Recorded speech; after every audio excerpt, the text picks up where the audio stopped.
Ladies and gentlemen of the Ravens flock and NFL Nation alike, my name is Christopher Linfante of BaltimoreFeather.com, here on the Baltimore Feather YouTube channel, giving you the first of many prospect evaluation videos. Now, if you were around last year for our 2019 draft class, you would remember that we here at the Baltimore Feather were dedicated to reviewing a lot of different prospects. We were hoping to start that a little earlier this year, but that didn't work out.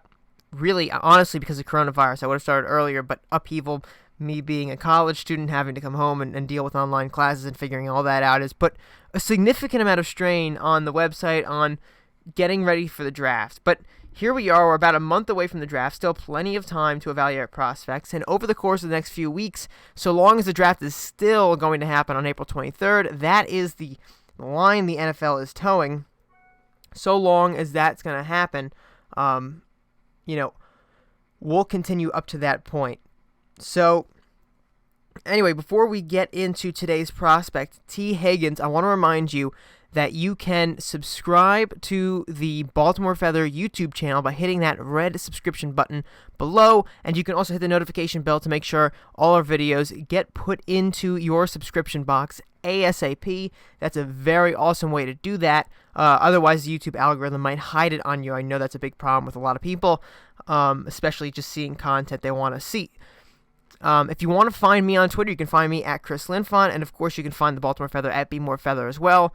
And if you want to hit the Baltimore Feather blog, just go to BaltimoreFeather.com for the latest and greatest Ravens news opinion articles, and of course you can subscribe to the email inbox there as well. That way any Ravens news will be put into your email inbox basically when they come out. So anything breaking, and if you're not on Twitter, if you're not watching NFL news that day, well, we'll get it to you regardless. So that's always great. And finally, pictured here that you're going to be seeing is the Lamar Jackson bobblehead from FOCO. We are an affiliate of FOCO, so if you want to help the channel out, if you want to help the website out, and you love this, I have one. They sent me one as a sample. I'm looking at it right now. I know you can't see it, but it is honestly the best bobblehead I think I have ever owned, personally.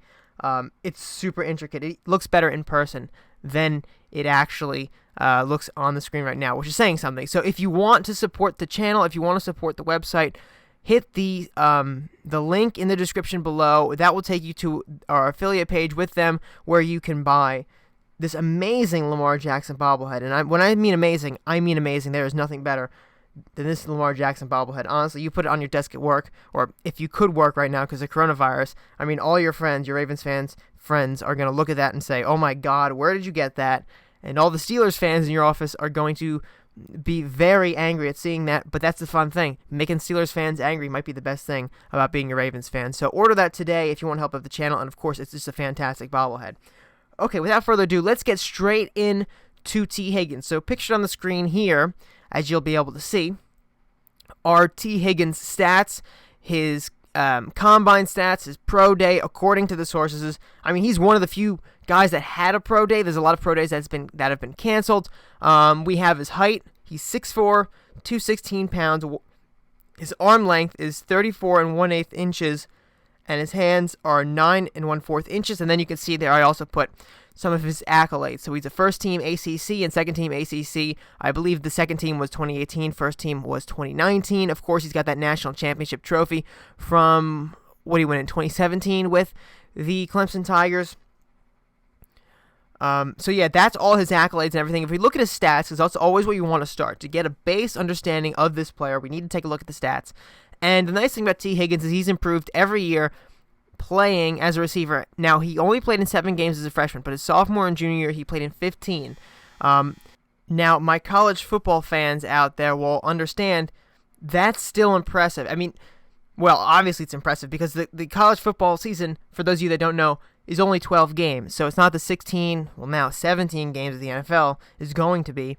So he's playing in 12 games in the regular season, plus the ACC championship, that's 13, plus the semifinal, that's 14, plus the championship game.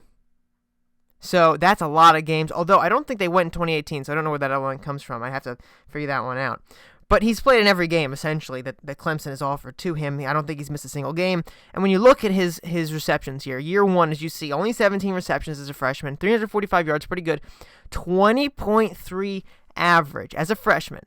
All right, now that decreases when his sophomore year to 15.9 on 59 receptions, so he's got 936 yards total, with 12 touchdowns, by the way. But in 2019, same exact amount of receptions, 59 exactly. Average went up. He spiked to over 1,000 yards, 1,167 yards, 19.8 yards per reception. 19.8 yards per reception. Now, you might be wondering, Chris, this dude's so great. Why is he only catching 59 passes in a full year? Well, I mean, first of all, it's Clemson. They've got a lot of good receivers. Second of all, 59, it's nothing to sneeze at, obviously. But someone supposed to be dominant in college might think they would get over that, 1,500 yards or whatnot compared to some other receivers. There's a lot of points in games where Clemson was leading by so much they pulled all their starters, including Higgins. I mean, there are a lot of times where that happened. So, I mean, take that for what you will, because Tee Higgins has had games where he just didn't finish, and he's still got those crazy numbers.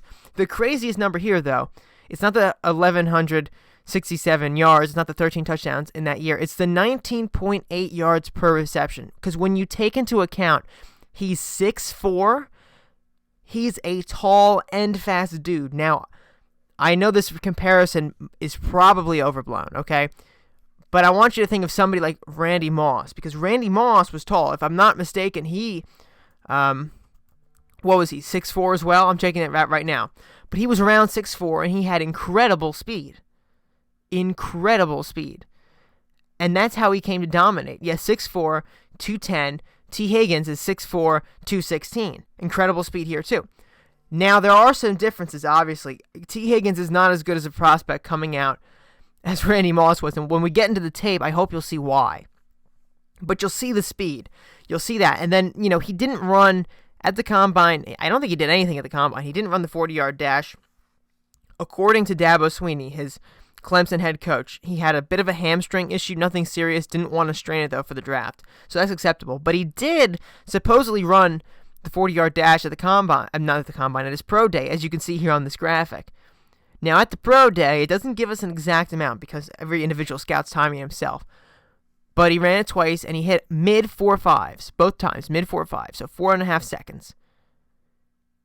Now, the super speedy receiver is going to be 4.3, 4.4. Not so fast receivers, going to be 4.6, 4.7 maybe? So he's on the faster side. But for his speed, for that speed, when you look at it, it pops. It just pops out because his height is insane for that. Now, I do want to draw a comparison, though, because the Ravens drafted someone similar. Not exactly, I don't think to his caliber coming out of school. I think Tee Higgins is a better prospect overall when he was coming out. But Miles Boykin, okay, ran a 4.42, and he is 6'4" as well, 220. So he is a fast dude as well. He's got the same kind of speed. And we saw that this year, okay? We saw that if you're a Ravens fan watching Miles Boykin, there were numerous times. Think back to the Rams game. Lamar Jackson's already out. RG3 is in, but RG3 takes a deep shot down the near side of the field where the camera is, and Boykin goes up to make a catch. He uses his speed to create that separation.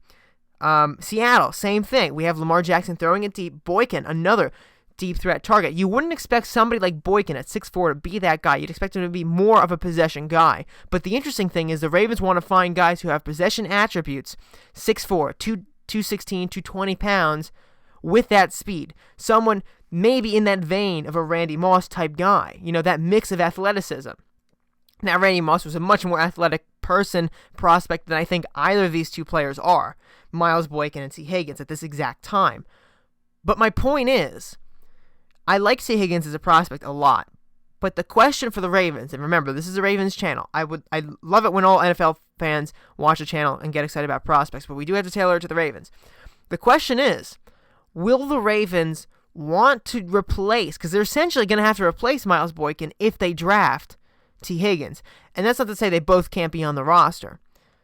But Miles Boykin, essentially, being drafted as a third-round pick last year, would be relegated down if they went and spent high draft capital on Tee Higgins. And I'm not sure that's going to happen. I just don't think that might happen. So we'll get into the tape right now, but I want to remind you, as we're viewing this tape, I always take the Bill Belichick approach when scouting, okay? The question is, what can he do, not what can he do, because a lot of players can't do certain things, right? You look at Tom Brady. I mean, obviously, not mobile. There's a lot of things Tom Brady couldn't do coming out, but there's things he could do, and Bill Belichick recognized that, found one of the greatest players to ever play the game of football. There's no question, okay? It's the same kind of concept here. We're trying to use the what can he do. Now, we do have to point out the red flags, okay? So that way we can kind of grasp where he is on this prospect evaluation board, for us at least, for Ravens fans. Some other teams might be more adept at taking him, might want to take him more because he might fit their scheme better. Maybe they have different players on that team and they don't have anybody like Higgins. But we have to go into this review with a grain of salt here, because I'm telling you, Miles Boykin, I think Higgins might be a better prospect coming out right now than Miles Boykin. But at the same time, it just feels like that these two players are a little too similar for me to really get behind Tee Higgins and bang on the table. Because honestly, I went into this review saying to myself, I did like Tee Higgins' game a lot, watching him in college. I like it a lot. But when you get into the nitty-gritty of this entire review and all, you start to think this might not be the best fit for the Ravens, despite how much you like him as a player already. So let's go right into the tape right now, okay? And first off, we're going to start off with this Ohio State tape. Now, if you don't know how the college football playoff works, essentially, we have a few teams here. Make it. Ohio State was the second seed, although I predicted them to lose pretty badly, actually. I didn't think they were going to have a shot in the championship, but here they are. So here's the playoff game. It's a good tape to start with. Shows his strengths, shows his weaknesses a little bit. So this first play we're about to look at, not exactly anything spectacular, but it shows kind of the run-of-the-mill play that you're going to get out of Tee Higgins. So it's just a quick little post route, a little bit of speed, a little bit of quickness, and a little bit of that push, getting off the defender. And here's another view of it right down the middle. Now, again, nothing too crazy, but I think it's a good way to start. And now we're going to skip over to the next play here. This is a pretty good effort, and you're going to see him at the bottom of your screen here. He doesn't come down with the ball here, but it shows you how good of an effort this is. Look, he goes up and tries to make that catch. You can criticize him saying he should have made that catch, but obviously, it's a very difficult catch to make. Not a lot of guys are going to be able to make that kind of move that he does. Now, he doesn't get the feet in bounds, as you see on this angle. Maybe that's on Trevor Lawrence, maybe it's not. Maybe he has to be in bounds a little bit more with that throw. But ultimately, the effort there to be able to go up, to hold on to it, I mean, if he's in the middle of the field, he's going to make that catch because he's not on the sideline. But it just shows you the way he's going to be able to use his body, how he uses his height to his advantage. And, of course, we're not really looking at his speed yet, which is probably his best asset. But, of course, he does use the height. He does have some pretty solid hands sometimes, although we will see some issues. Now, I think he holds onto the ball the full way through here. And even the helmet comes off. So it's a big effort by Tee Higgins there. Now we look at this play. This is going to show you how quickly he gets off the line. Now you can see he's already. Now it's not a catch. That's a problem. Dropping is a problem with Tee Higgins. I've noticed a little bit in clumps. But what we see on this play is Tee Higgins gets off the line pretty quickly and kind of drags that corner with him. You'll see him do that a lot throughout this tape. There are points where Tee Higgins will kind of get wrapped up with a defender. Now we're going to move it along a little bit here. And this is a play, when I say he's got drop problems, this is kind of what I mean. He has what looked to me like concentration drops. Now, I can't get inside the mind of Tee Higgins, but it feels like he's making really strange concentration drops here. And this is going to be one of them. So, look, it's blurry, so we can't exactly see where the ball touches him on his hands, but that's a play. That's a play he's got to make. It hits him in the hands. There's no question. That ball hits him in the hands. And he doesn't make it. So I don't know if this is a concentration issue or what, because that should be an easy catch for Tee Higgins. It's not. And we'll see it one more time here. And now let's take a look at this play. Okay, it's the same kind of deal, except here he's going on a curl route. So he gets wide open this play. but it's the same kind of line that happens, and we're not really sure what's going to make him do this. I'm guessing it's concentration. That's the only thing I can think of, but they come in clumps, and you're going to notice that it's here and somewhere else in the tape. He has these clump drops botched together. Look, same exact type of, well, not same exact route, but it's literally right after that play on this tape, and boom, we get another drop. And why? I mean, that's even more egregious, in my opinion, because, I mean, the ball is right there in his hands. He's not even able to come down. He has no coverage on that one. He's not falling backwards. There's no coverage. He has no excuse for that. So let's speed up a little bit. Take a look at this play, though. And this is where Tee Higgins shines at, though. It's not all doom and gloom. He has some issues with dropping. Okay, concentration. But look at this play. This is what we call a great improv play, a fantastic improv play. You're going to see him use a little bit of his speed, a little bit of his size, a little bit of that agility we're talking about here. And look at him. We got Trevor Lawrence coming. We can't see the route, okay? But we can see Tee Higgins using his leverage. It looks like he's running a fade route to start, but he's using that leverage, that size and speed where the corner can't stay on him forever, and he's letting Trevor Lawrence make a play. Because Tee Higgins is really the one making the play here. And ultimately, he comes out with the ball and does good for Clemson there. So, they end up winning this game. Obviously, Tee Higgins has a lot to do with that, with this play right here, kind of sealing the deal for Clemson. It's a fantastic play, but that's going to do it for this tape. We're going to see some more interesting things in the next piece of film we've got against the in-state rivals, South Carolina. But again, we're going to use how Tee Higgins uses his size and his speed to really get off these defenders.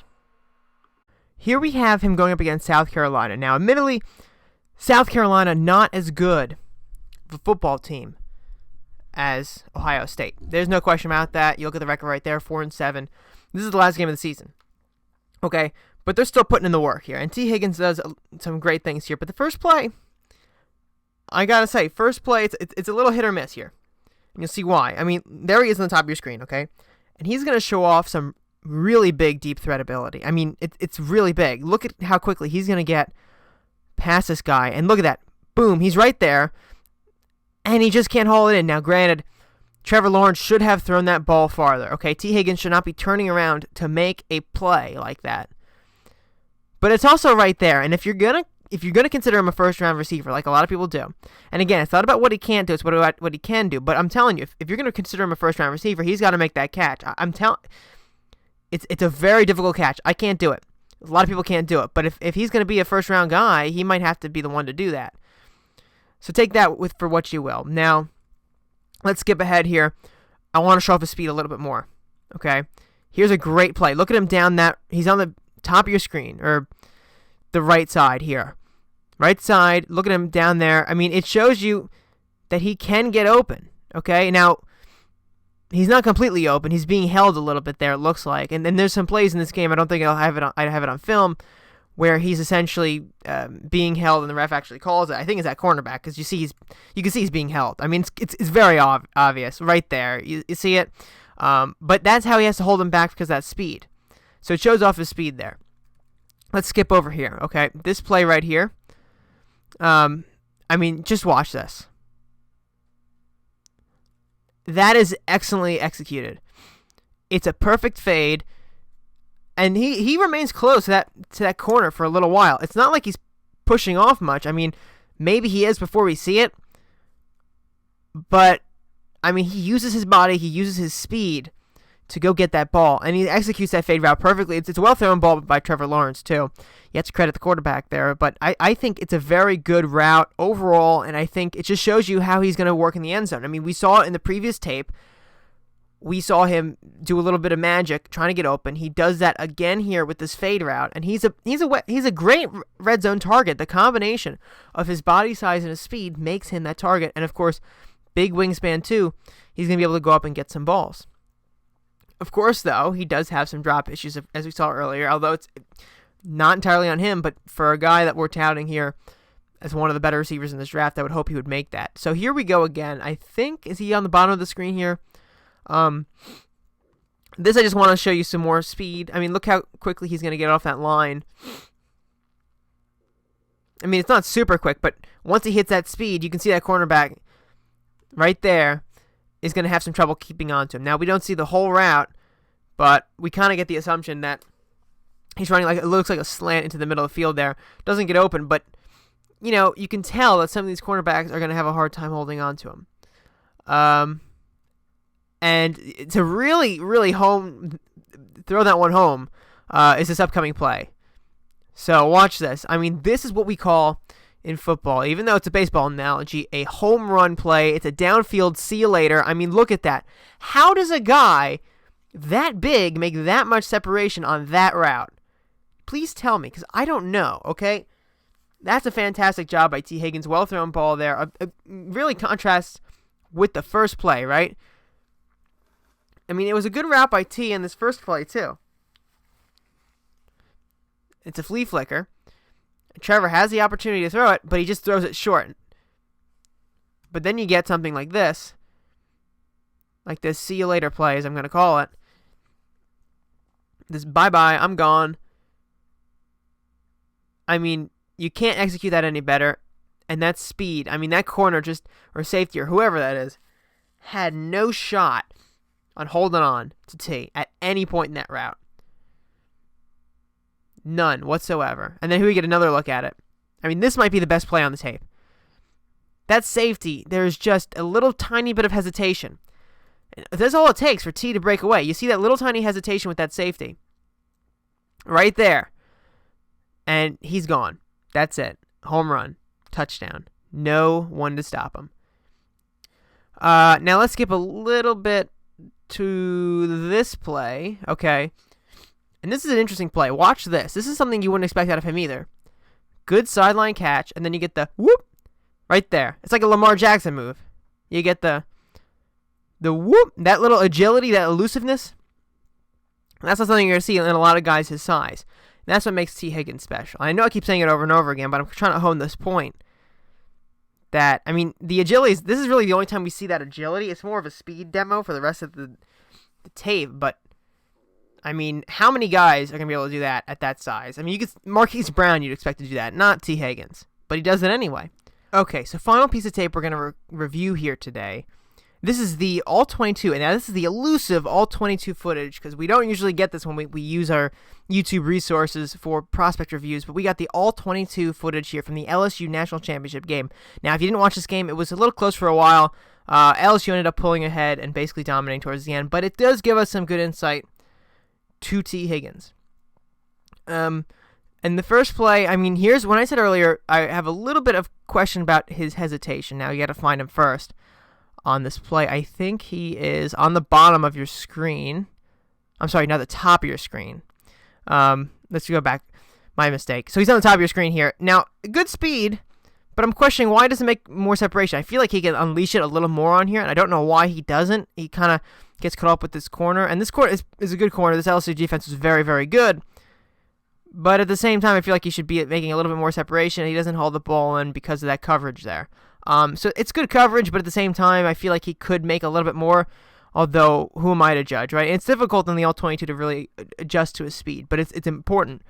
We look at this here. And then this play, though. This is why he's special. I mean, you look at this play right here, and look at this end-around play. Size, speed. I mean, first it's the speed. You unleash the speed right there, okay? You see that. And these guys don't have the angle to go get him. I mean, number 7 right there is not getting him. I don't know who that other guy is. Maybe that's Patrick Queen. But look, boom, he can't get tackled by that guy. It's the size, okay? It's the strength that comes with that size. And the combination with speed, I mean, you get these incredible plays once in a while. Now, the downside, of course, is sometimes you'll get a drop, and sometimes you might not get so much separation with T. But the overall combination is very good. And then we see, not in this play, but the next play. Let's take a look at this one. This is a clutch sideline catch. There's no question. I mean, this is very clutch. Watch this play right here.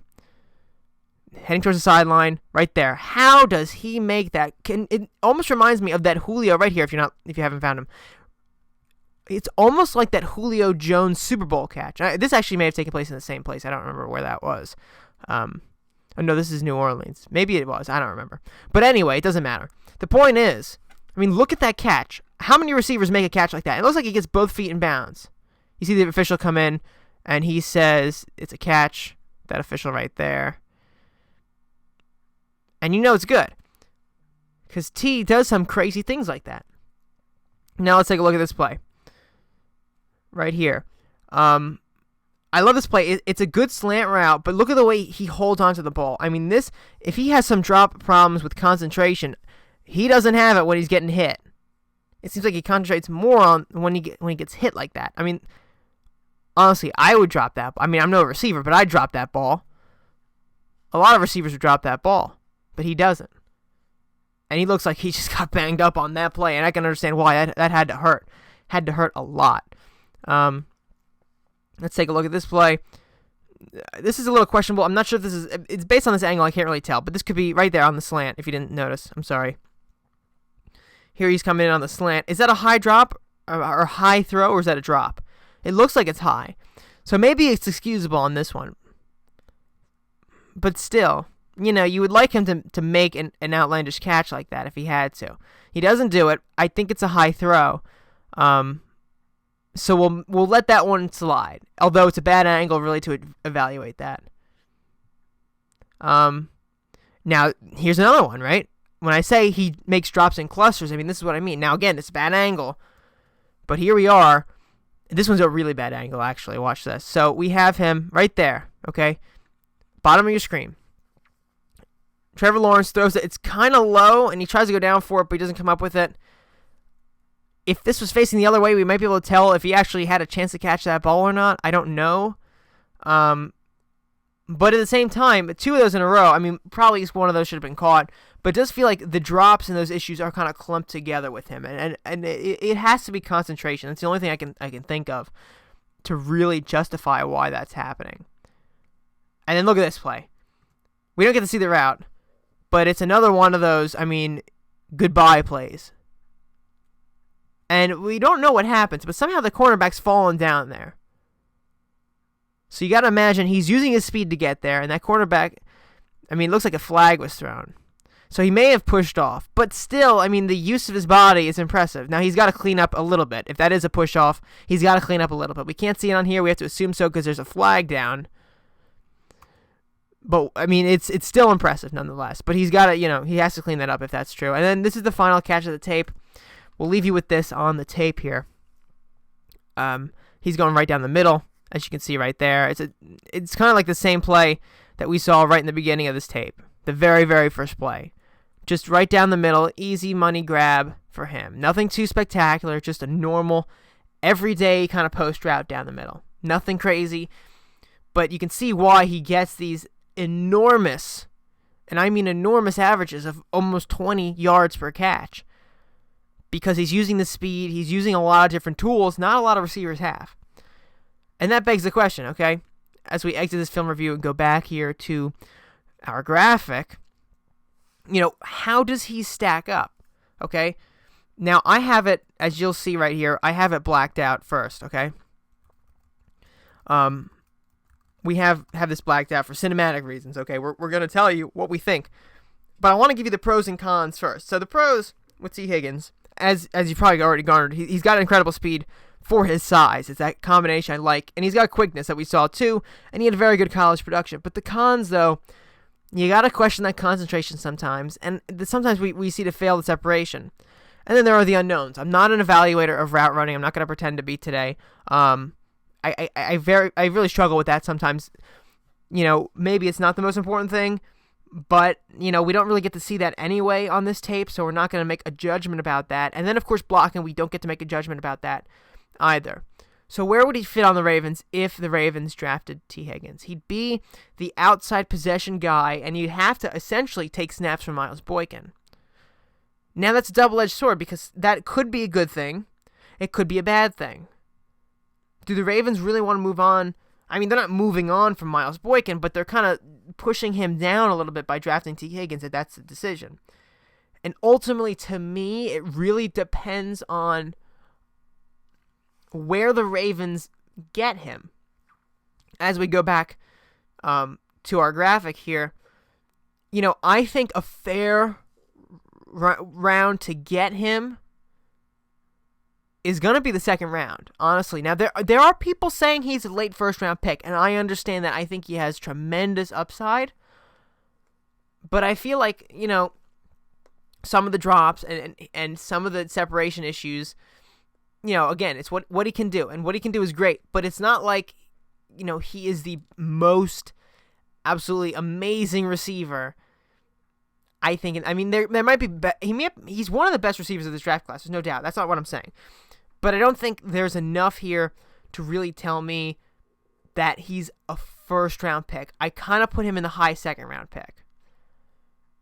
And believe me, that's not a slander against him, because there are a lot of great receivers come out of the second round. But I just kind of get that vibe where he's a second-round pick. And I'm going to project him to go to second round anyway. I think being a late first-round pick, I feel like he's just one of those guys that's going to slide into the second round. So you may disagree with me on him being a second-round pick, like he should be picked in the second round, but you might agree with me that he is going to be picked, if that makes any sense, in the second round. That it just seems like he's trending, because he was considered at one point to be the best receiver of this draft. I was hearing things like top 10, and then he kind of got down the middle. Now he's down at the 20s. He's kind of just sliding down there, and I think he could be in the second round. Now, the question is, should the Ravens draft him in the second round? Okay. So what's his overall fit grade? I'm going to give it a C. I'm not going to lie to you. I like Tee Higgins a lot, and I was saying I want him to be on the Ravens, but now as I think about it, I like him a lot. I think he's a good prospect. I think he'd be a great receiver, second-round receiver. But I think he's too much like Boykin, to be quite honest with you. I think he's too much like Boykin. What is he really going to bring to the table that Boykin doesn't already? Maybe better hands, maybe slightly better speed, although Boykin ran a higher 40. It doesn't really matter, though, because of the pro day. We're getting kind of loose numbers, plus he's coming off a hamstring injury. Maybe it slows him down a little bit.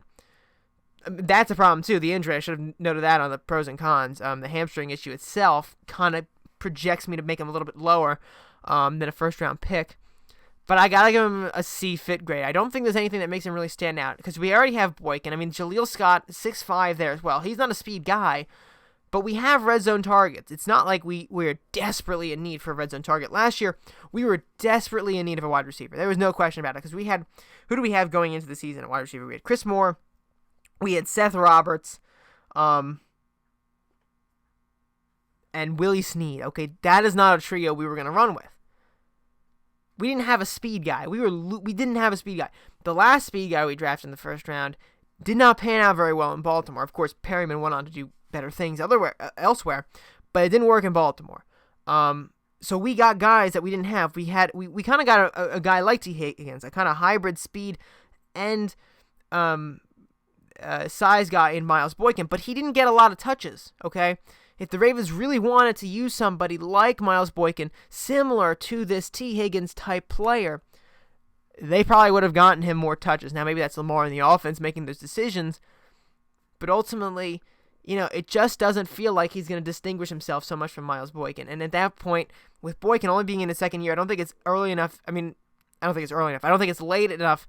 It's not to that point where we have to give up on Boykin, because he's got a lot, and I really like what Boykin can do in the future.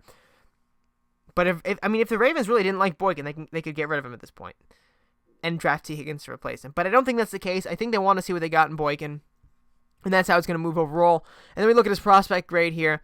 Despite my fit grade, I still give him a B+. That puts him squarely within the high second round. I think he'd be ever so slightly overvalued as a late first round pick. That's like paying, it's tough to put. If a water bottle is going for $1, it's like paying $1, like $15. It's like slightly more than it should be. You want to hit that bargain if you can get it at that second, because it's a very. Listen, if he's available in the second round, I wouldn't be against picking him, but I don't think picking him in the first round would be a very good idea for us, for basically any team, to be honest with you, unless he's the best one on their draft board. If they really need a wide receiver. He's a good wide receiver. He's going to pan out. I think he'll be a very good wide receiver in the NFL. But I think there's probably better players that are going to be available by the time the first round is over than Tee Higgins. But that, again, is not to say he's a bad player. I like him a lot. I think he's going to have a very bright NFL career. But again, going with the Ravens here, I don't see him distinguishing himself enough from Miles Boykin to really make me want to do that. And the Ravens, they have other needs. I mean, we have inside linebacker, has to be addressed. And I plan on doing it at least a Kenneth Murray, maybe a Patrick Queen, although I watched the Patrick Queen one. That was great. But I want to do a Kenneth Murray one first. Maybe he might be our next prospect. I'm not going to put that down yet. But, inside linebacker is the absolute biggest need on the Ravens right now. We have a need at guard. After Marshall Yanda retired, there's no question. Offensive guard, a big need there. And now we have a need at defensive tackle, too, because Michael Brockers today just signed back with the Rams after having a issue with a high ankle sprain. The Ravens couldn't evaluate him medically, so the contract fell through. So now we have other needs too. And when you look at the receiver core, I mean, I know it's a need. I think the Ravens are going to have to add at least one receiver because I don't want to go in with just, who do we have? We got Willie, we got Miles, and we've got Marquise Hollywood. But other than that, I mean, we lost Seth Roberts. I don't trust Chris Moore to catch anything. Jaleel Scott's interesting, but I think we need to add at least one more wide receiver to this mix in this draft class. And maybe that's a Brandon Ayuk. I'm sorry, I'll have to figure out how to pronounce that because I do plan on doing one, the Arizona wide receiver, or is he Arizona State? I don't remember. One of those two schools, but he's a guy who's been named a lot. I plan to do one on him. I think that this is a deep class, and I think we should probably, if we're going to address needs, hit those first, an inside linebacker, offensive guard, and maybe even D-tackle, although this is probably, every draft seems like a deep D-tackle draft. It all depends on how free agency pans out. We're still going through that, and of course with the coronavirus, it is more difficult to conduct these things. But let me know your thoughts on Tee Higgins. Did I do a good enough job evaluating him? Is there something in this evaluation that you want to say, Chris, you're an absolute moron? That's not correct at all. Let me know. Let me know your feelings on Tee Higgins. These are mine. Again, a great prospect, I think, but for the Ravens, I'm going to have to pass this year, although I really hope he gets on a very good team because I think he has a very bright NFL future. So tune in. We're going to try to do at least 2 of these a week. I'm hoping maybe 3. 4 is a possibility, but don't hold me on that. I think we're going to aim for 3 a week. So this will be released on Saturday.